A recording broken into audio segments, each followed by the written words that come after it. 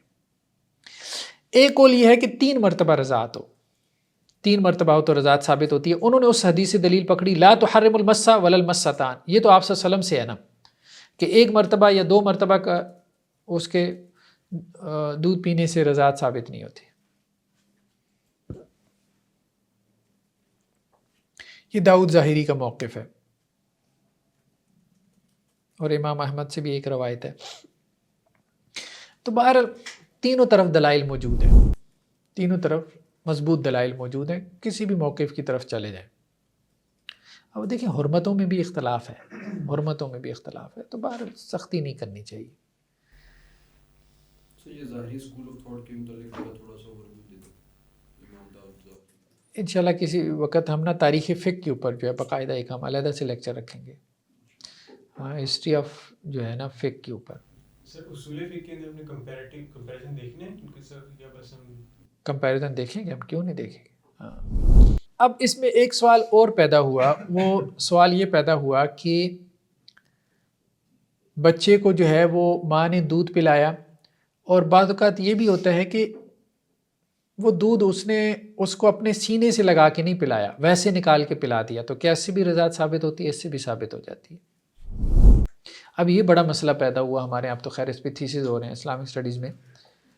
ہمارے یہاں تو اتنا نہیں ہے, لیکن ویسٹ میں یہ بہت زیادہ ہے. یہ جو سپورٹس میں جاتے ہیں نا, جو کھلاڑی ہوتے ہیں سپورٹس میں, تو اب وہ مطلب باقاعدہ یہ دودھ جو ہے وہ بکتا ہے سٹورز کے اوپر.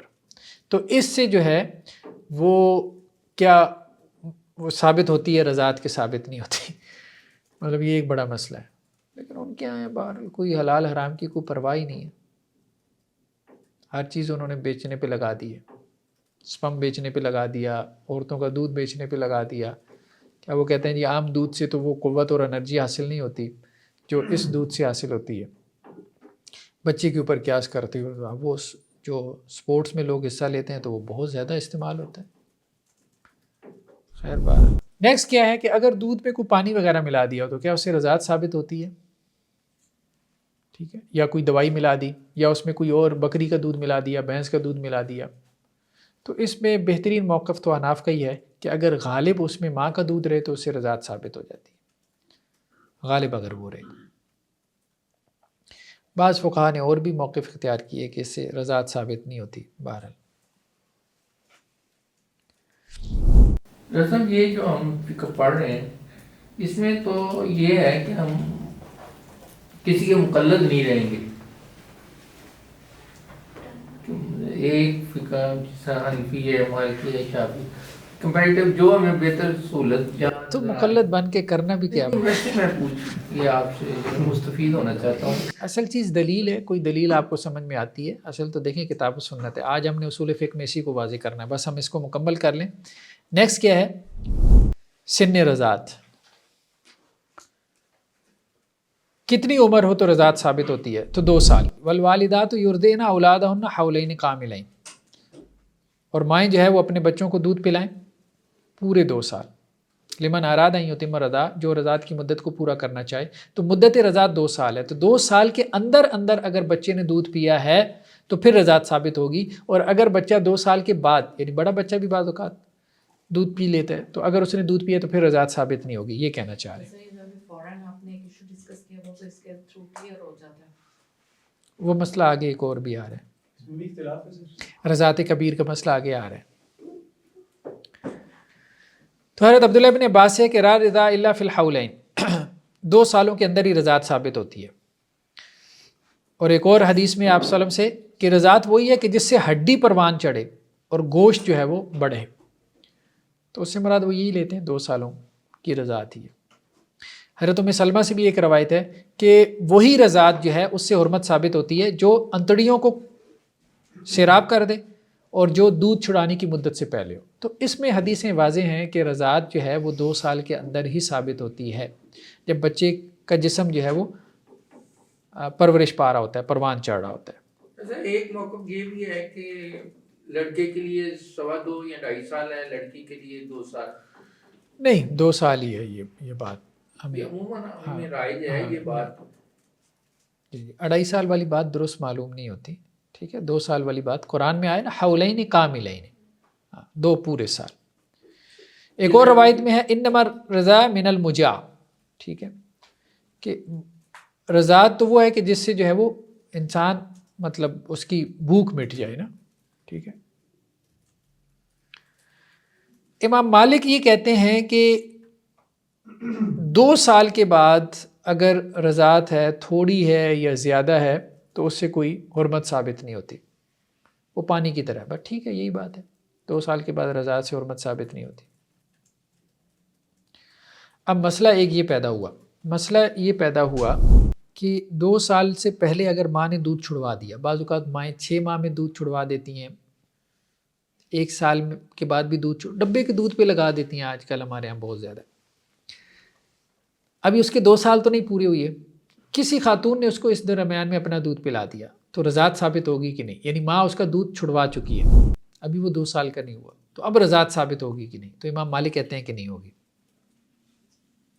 فطام کے بعد یعنی دودھ چھڑوانے کے بعد اگر دودھ پلایا گیا تو پھر رضاعت ثابت نہیں ہوگی. لیکن دوسرے فقہا کہتے ہیں کہ نہیں، اصل چیز 2 سال کی مدت ہے، دودھ چھڑوانا نہیں ہے. یعنی امام مالک نے اصل بنایا دودھ چھڑوانے کو، ٹھیک ہے، اور بقیہ فقہا نے اصل بنایا 2 سال کی مدت کو. بہتر یہی ہے 2 سال کی مدت. یعنی انہوں نے مدت کو یہ سمجھا کہ 2 سال کا حکم قرآن میں آیا تو اس کا مطلب دودھ چھڑانے کے بعد ہاں باقی نے ٹائم لے لیا، باقی نے ٹائم لے لیا. ایسے مطلب اس میں کوئی شرعی عذر نہیں ہے کہ پہلے چھڑا دیا یا دودھ دیکھیے پہلے تو چھڑا سکتے ہیں، کیونکہ قرآن نے کہا لمن اراد ان یتم الرضا، جو رضاعت کی مدت پوری کرنا چاہے، جو چاہے، واجب نہیں قرار دیا. بہتر یہی ہے کہ 2 سال پورا، ڈاکٹر بھی یہی کہتے ہیں 2 سال پوری کریں، مدت پوری کریں. شرعی طور پہ نہیں ہے، شرعی طور پہ کوئی وہ نہیں ہے، ماں پہلے بھی چھڑوا سکتی ہے، مطلب اس کی بھی تو صحت کے مسائل رہ سکتے ہیں. اب اگلا مسئلہ ہے رضاعت کبیر کا. رضاعت کبیر، اس میں جمہور یہ کہتے ہیں، میجورٹی فقہا کی وہ یہ کہتی ہے کہ جی رضاعت کبیر مطلب اس سے کوئی رضاعت ثابت نہیں ہوتی. یعنی 2 سال سے بڑی عمر کا بچہ اگر دودھ پیے گا تو اس سے وہ حرمت ثابت نہیں ہوتی. لیکن حضرت عائشہ رضی اللہ عنہا جو ہے وہ اس کی قائل تھیں، اور بعد میں کچھ فقہا بھی اس کے قائل ہوئے کہ نہیں، رضاعت کبیر سے بھی رضاعت ثابت ہو جاتی ہے. اس میں جو دلیل ہے وہ یہ ایک روایت ہے. اچھا، یہ ابن حزم ظاہری کا بھی یہی موقف ہے. دلیل کیا روایت ہے کہ جی اللہ کے رسول صلی اللہ علیہ وسلم نے ایک خاتون سہلہ بنت سہیل کو یہ حکم دیا تھا. اصل میں یہ جو سہلہ بنت سہیل تھی نا، انہوں نے ایک بچہ پالا ہوا تھا، سالم نام تھا اس کا. اب ایک بچہ بچپن سے آپ نے پالا ہو تو ماؤں کو کیا ہو جاتا ہے، وہ اس کو اپنی اولاد کی طرح محسوس ہوتا ہے. اب وہ بچہ ہو گیا بڑا، جب بچہ بڑا ہو گیا تو اب ظاہر بات ہے گھر میں آنا جانا سارا کچھ، وہ ایک فیلنگ، مطلب آپ اس کے اعتبار سے دیکھیں نا، جس نے اس کو بچپن سے پالا ہے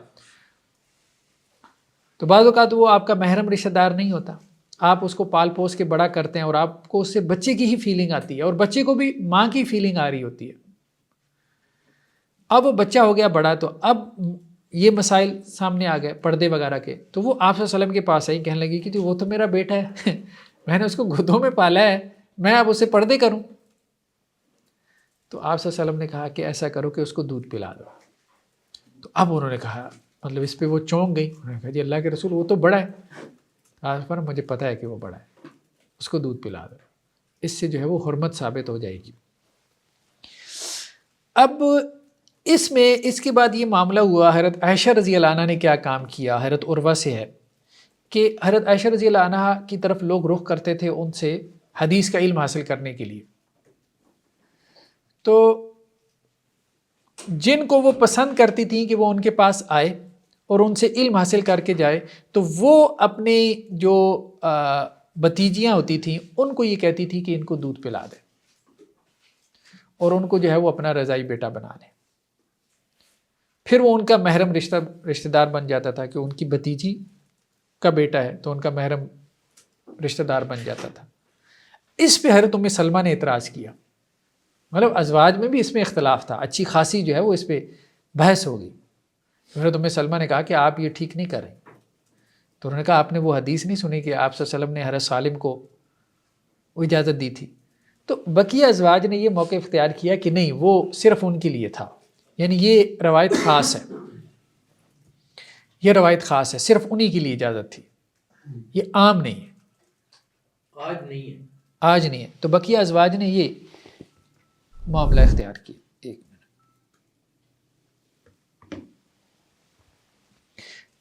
تو بقیہ ازواج نے یہ مطلب رائے اختیار کی. اپنی بھتیجیوں کو دودھ پلا رہے ہیں، کن کو دودھ پلا رہے ہیں؟ جن کو وہ چاہتی تھیں کہ ان سے ان کا پردہ ختم ہو اور وہ ان کی شاگردی میں آئیں اور ان سے علم حاصل کریں. کتنی عمر کے؟ بڑی عمر کے لوگ تھے، یہ جو سالوں میں بھتیجیاں تو ان کی وہ تو نہیں ہوں گے، شادی شدہ تھیں. اب مسئلہ یہ ہے نا، وہ یہ کہتی ہے کہ اس سے اس کی ماں بن جاتی ہے نا دودھ پلانے سے. لیکن دودھ پلانے میں اب یہ بات ہے کہ ضروری نہیں، ہم پہلے یہ بات کر چکے ہیں، حرمت ضروری نہیں ہے کہ اس طرح سے ثابت ہو کہ بچے کو سینے کے ساتھ لگا کے دودھ پلایا جائے. یعنی وہ ہوتا یہ تھا کہ وہ دودھ کسی برتن میں نکال لیا، اب وہ کسی کو پلا دیا، تو اس سے وہ حرمت ثابت کرتا. خطے کا مزاج تھا اصل بات یہ. ہمارے ہاں یہ مزاج نہیں. رسول اللہ نے بھی اسی طرح سے کہا ہوگا نا عورت کو. جی جی، وہ سالم والی حدیث والا، سالم والی اسی حدیث طرح ہاں، اب ان کے ہاں یہ عام چیز تھی، ان کے ہاں یہ چیز عام پریکٹس تھی، یہ عام پریکٹس تھی، عام تھا یہ معاملہ. ٹھیک ہے، ہمارے یہاں یہ چیز ذرا تھوڑی سی اجنبیت والی معلوم ہے. جی سر، یہ جو سالم ہے یہ حضرت ابو حذیفہ رضی اللہ عنہ کے تھے ڈاکٹر سن؟ نہیں، یہاں تو ان کے ہاں ٹھیک ہے، حضرت ابو حذیفہ کے تھے، آزاد کردہ غلام. جی جی حضرت ابو حذیفہ کے تھے، انہوں نے ان کو اپنا اڈاپٹ کیا ہوا تھا. ٹھیک ہے، چلیں جی، رضاعت کبیر کا مسئلہ بھی حل ہو گیا. صحیح رائے اس میں کیا ہے؟ اس میں امام ابن تیمیہ نے البتہ ایک بات کہی ہے، اور ابن قیم نے بھی اس کو سیکنڈ کیا ہے. وہ بات مطلب کچھ بہتر محسوس ہوتی ہے. وہ یہ کہتے ہیں دیکھیے اس کو عام نہیں رکھ سکتے ہم، ٹھیک نہیں ہے اس کو عام کرنا کہ رضاعت کبیر ثابت ہو جاتی ہے، یہ ٹھیک نہیں ہے. ہاں کسی خاص مسئلے میں آپ، جیسے کہ وہ حضرت سالم کا مسئلہ تھا، حضرت ابو حذیفہ رضی اللہ عنہ کا مسئلہ تھا، کسی خاص مسئلے میں اب ایک خاتون نے کسی بچے کو پالا ہے، ٹھیک ہے، گودوں میں اس کو لے کے پالا ہے، کوئی یتیم بچہ ہے، اب وہ ظاہری بات ہے بڑا ہو گیا ہے، اب دونوں کی فیلنگز کا بھی کوئی ایسا مسئلہ نہیں ہے، تو اس میں اگر وہ اس قسم کا معاملہ اختیار کر لیں تو کوئی حرج نہیں. یعنی ایک رستہ ہے، مطلب کوئی مشکل پیش آ جائے آپ کو، کوئی نفسیاتی یا معاشرتی مشکل پیش آ رہی ہو، تو اس کو حل کرنے کے لیے آپ اگر یہ رستہ جو ہے وہ اختیار کریں تو وہ کہتے ہیں جی استثنائی کیسز میں، ایکسیپشنل کیسز میں آپ اس کو الاؤ کر سکتے ہیں رضاعت کبیر کو. عام حکم یہ نہیں ہے. یہی بات ہے اس خطے کے لیے ہی ہے، یہ ہمارے خطے کے لیے، کیونکہ وہ اس عمر میں بھی وہ عورت جو ہے نا، بلکہ موسٹلی یہی ہوتا ہے کہ وہ دودھ کے قابل نہیں ہوتی. ایسے ہی ہے.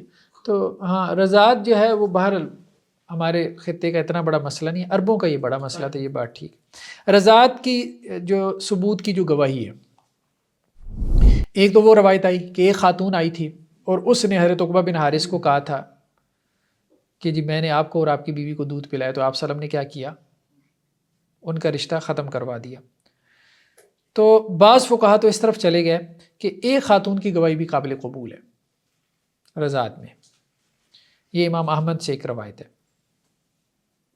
لیکن جمہور یہ کہتے ہیں کہ نہیں، ایک خاتون کی گواہی قابل قبول نہیں ہے. ٹھیک ہے، خود وہ گواہی دینے والی ہے، خود ہی دودھ پلانے والی ہے. وہ یہ کہتے ہیں اصل میں مسئلہ یہ ہوگا کہ کوئی خاتون کوئی بھی رشتہ ختم کروانے کے لیے یہ کلیم کر دے گی. خاندانوں میں تو ایسا ہوتا ہے نا، بھائی رشتہ توڑواؤ، میں نے تو دونوں کو دودھ پلایا، اب کیا کرو گے، تو یہ تو بڑے مسائل پیدا ہو جائیں گے. تو میجورٹی نے یہ کہا کہ بھائی نہیں، یہ نہیں، ایک خاتون کی گواہی ہم نہیں قابل قبول کریں گے.